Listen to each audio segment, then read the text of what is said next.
Alright guys, hope you're well, hope you're all keeping safe. I wasn't actually going to record a video today because it's so warm here in the UK and in this room, but at the end of the day, I'm a news channel, basically, and there is some news, so yeah, I'm not going to do you guys a disservice, but just know I'm pretty hot right now. Now, normally I would do my kind of state of the game recap video today, but it has been cancelled, and I'll get to that shortly. But first, today I want to show you the Season 2 trailer, a Manhunt trailer, discuss the 100 season levels that some people have already done, plus more. As State of the Game would have likely talked about Season 2 and soon to be coming Title Update 10.1, I'll put out a community message asking what you want to see in the next game update. Mine, just off the bat here, is a mod library. Please get involved and leave your own comments either down below or in the response to my post. If you enjoy this one, you can drop a like down below and you can support me on Patreon if you wish. Link to that below as well. And with all that said, guys, let's begin. So first and foremost, Season 2 is live, and I've played a little actually on stream yesterday here on YouTube. Thanks for any of you who are watching this that actually joined me yesterday. It was pretty fun. Ubisoft have now released a Season 2 trailer, which I want to show you guys. Plus, I've seen another trailer, a Manhunt trailer, that looks 100% official, but I cannot actually find it anywhere on the official channel, so I will leave a link below to the original source and play it here as well. This is a second trailer for any of you guys who really want to know the Manhunt targets. Enjoy. Accept it, Division! This is a war you can't win! Keener's legacy will live on! I'd be dead if it wasn't for you. I won't let you down. Not again.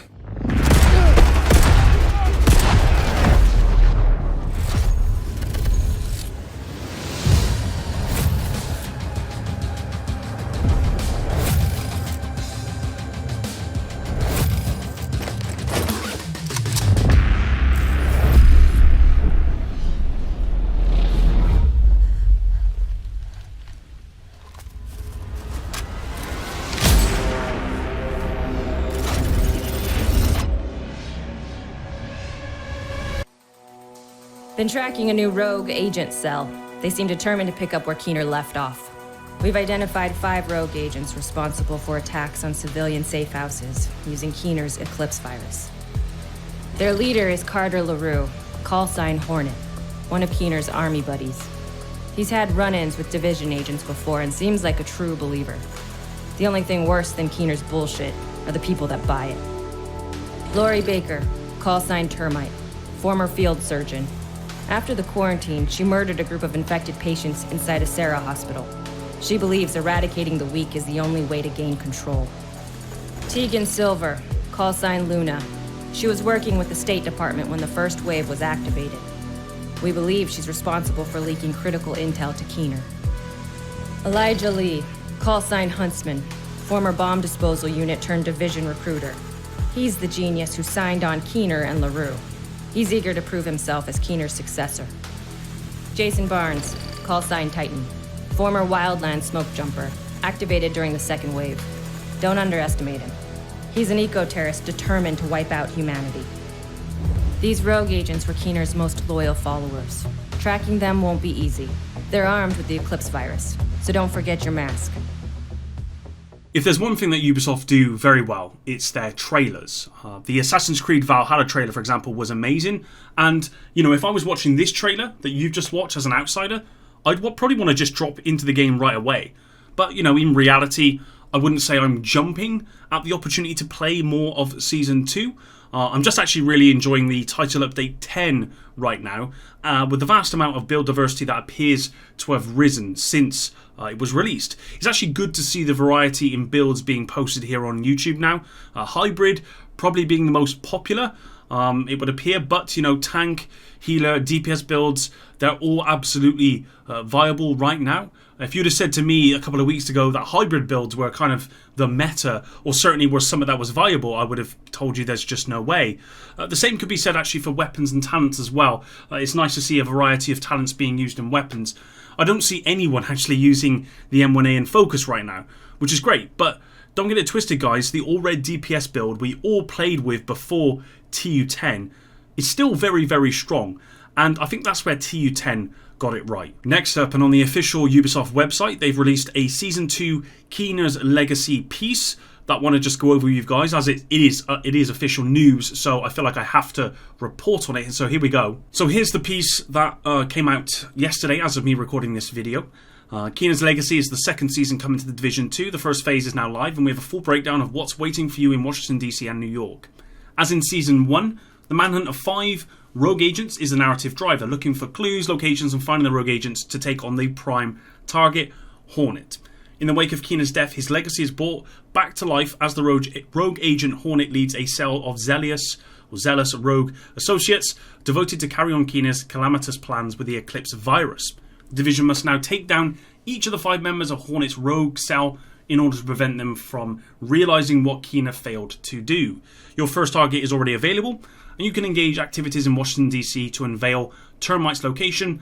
As with all the new Manhunt targets, a double XP event is also live right now, and completing all 15 levels within this week will net you an extra season cash. What else waits in Division 2? Season 2. Let's go over some of the details. So here we can see Keener's Legacy will feature time-limited activities for 12 weeks. These activities will either last 7 or 14 days and will usually end on Tuesdays, and then make sure you check in-game. So here's the actual piece here. So we got Termite on the 23rd of June, Luna, July 14th, Huntsman, August 4th, and then August 25th we got Titan, with the prime target looking to come sometime afterwards. We got the League Termite on the June 30th, Luna League July 21st, Huntsman League August 11th, Titan League September 1st. We then got the first global event coming July 7th, so you're looking at just a couple of weeks for the Hollywood global event, which we don't know anything about at the moment, and I presume we'll learn more about this in next week's State of the Game, as opposed to the one that was meant to come out today. We then got that followed by the global event, the Polarity Switch, Reanimated global event, and the Guardians global event. Both of these two I pretty much despise, so I'm not keen on playing those. But it also appears we've got the Phoenix Down apparel event coming on July 14th, so it will be in between the Hollywood global event there and the Lunar League. So it looks like it's coming out on the same day actually as the Target Luna on July 14th there. So probably looking at the actual end of the season being around September 15th, possibly something like that. As in Season 100 levels are available to earn throughout the season. Season levels do not count towards Season 2. Season 1 levels do not count. As you progress through the ranks, you'll gain gear, cosmetics, and etc. Season Pass, different from Season 1, the optional Season Pass is now available for 1,000 premium credits, or $10, or your regional equivalent. So in the UK, it's about £8. In the game store, grant additional cosmetics and opportunities for season gear as you progress. The Season Pass also adds a daily project for a hard difficulty main mission that grants some extra XP so you can level up quicker. Not that you need that, guys.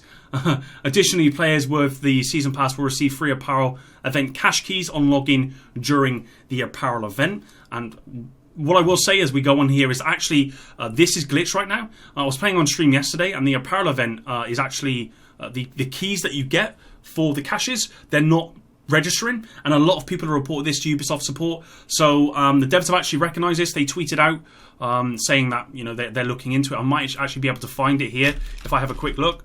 But they tweeted out saying they're fully aware of it and it's going to be fixed. So let me just quickly go to Yannick's Twitter here, because I'm pretty sure that he said about it. Here we go. Someone asked, should I continue to play because they haven't received the keys? I hope the stuff is not lost. Textile and keys are ultra important. Oh, it appears to be a textile issue as well. And he said you can keep playing. The fix will be retroactive. So it says here we're actually working on it, and I said that I've reported to Ubisoft support. So for any of you guys that have come across that, it looks to be like it's going to be fixed. Probably come with the next maintenance next Tuesday. So yeah, but it will be retroactive, so you can carry on playing. Seasonal Manhunt targets, like we mentioned above, 5 seasonal Manhunt targets will become available throughout the season. New targets unlock every 3 weeks, together with aforementioned double XP event. Not that you need it to progress quicker. Take down all the 4 lieutenants to unlock the prime target Hornet. Finishing the Manhunt will unlock a new unique skill variant, the Repair Trap. We've also got the 4 new leagues as well, which are going to be the same as the last leagues. Global events. Global events are also making a comeback. We got it says here, this time we have 3 returning global events: Polarity Switch, Reanimated, and Guardians. And by the way, guys, the rewards for these events are the same from the first season. They're not new rewards, which is a real kick in the teeth, to be completely honest, but it is what it is. And then it says, as well as a brand new global event, Hollywood. Each event yields up to 10 rewards based on your performance. And then we got the apparel event, the Phoenix Down apparel event, running between July 14th and August 4th. And you'll be able to earn apparel event keys via gameplay or purchase keys with premium credits.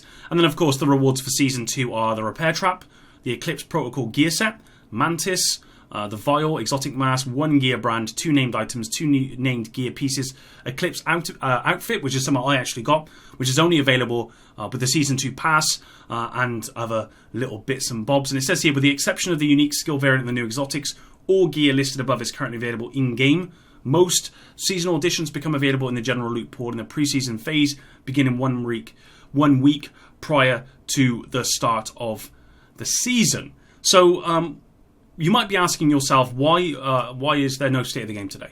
Well, actually, if we go onto Twitter here and we go to the Division 2, the reason why, you'll see right here, is, as it says, agents, in light of the movement taking place on Twitch today, we felt it was more appropriate to postpone state of the game. We'll be back next week. Thank you for understanding. So, if you don't know what this is all about, basically, there's a movement on Twitch today about... I don't want to say it because I'm probably going to get demonetized, but it's right there. Yeah, okay. So towards gamers, to girls specifically, and I think this all started with some people outing some Destiny people.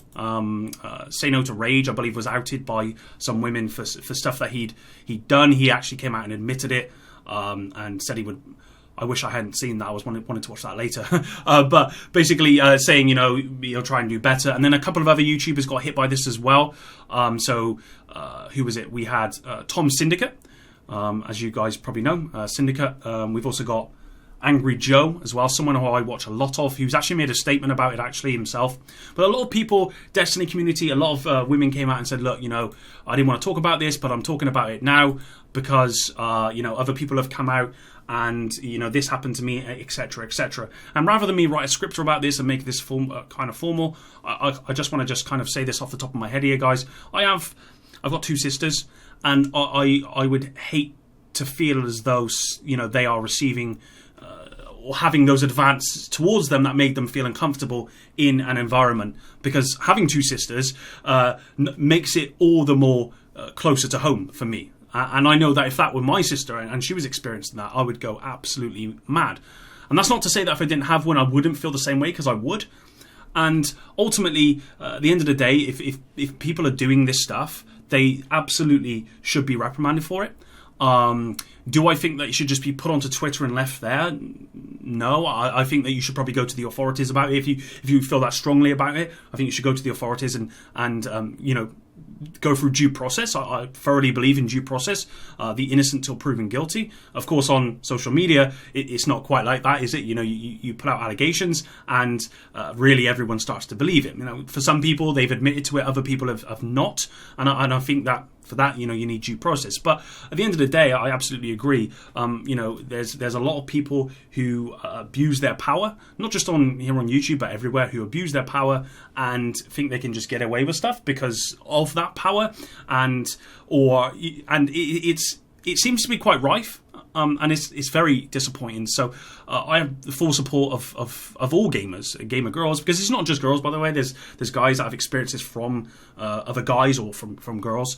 So I fully respect the people for coming out and talking about this stuff. It's important, and also I fully endorse anyone who comes out and says this stuff and then takes that extra step to actually get people reprimanded for it, because I think that absolutely needs to be done.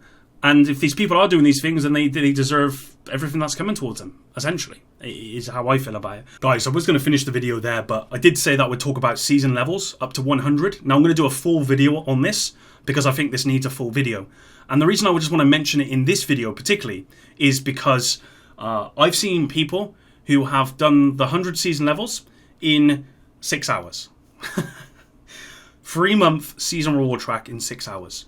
Now, personally, in my opinion, I don't think you should be able to complete it in 6 hours. I think there has to be a limit.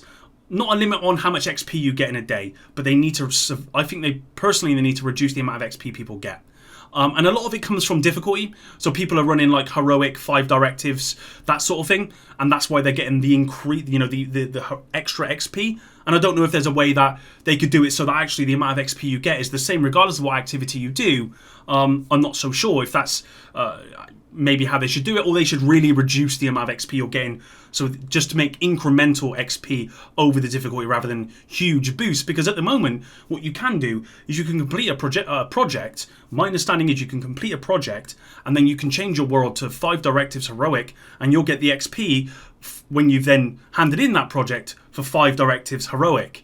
So you're getting that vast amount of XP. Plus, you're getting the double XP for the first 15 levels. Every time there's a new Manhunt, you're getting more XP. And people are just completing it very quickly. Now, I would appreciate that there's some people who only play maybe a couple of hours a week and that sort of thing. So, for the real casual people, then I get it.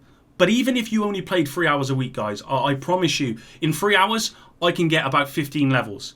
So even if you only played 3 hours a week, in 8 weeks, you would have done it. And that's still way before the 3 months, if you know what I'm saying. So I will address this probably in a separate video. But yeah, 6 hours to do the 100 reward track is just, in my opinion, that's far too quick. That's it for today's video though, guys. Thanks very much for watching. If you haven't dropped a like or a comment or interacted with the video, dislike, whatever, please do. It does really help me out. And until Friday's video, epic out.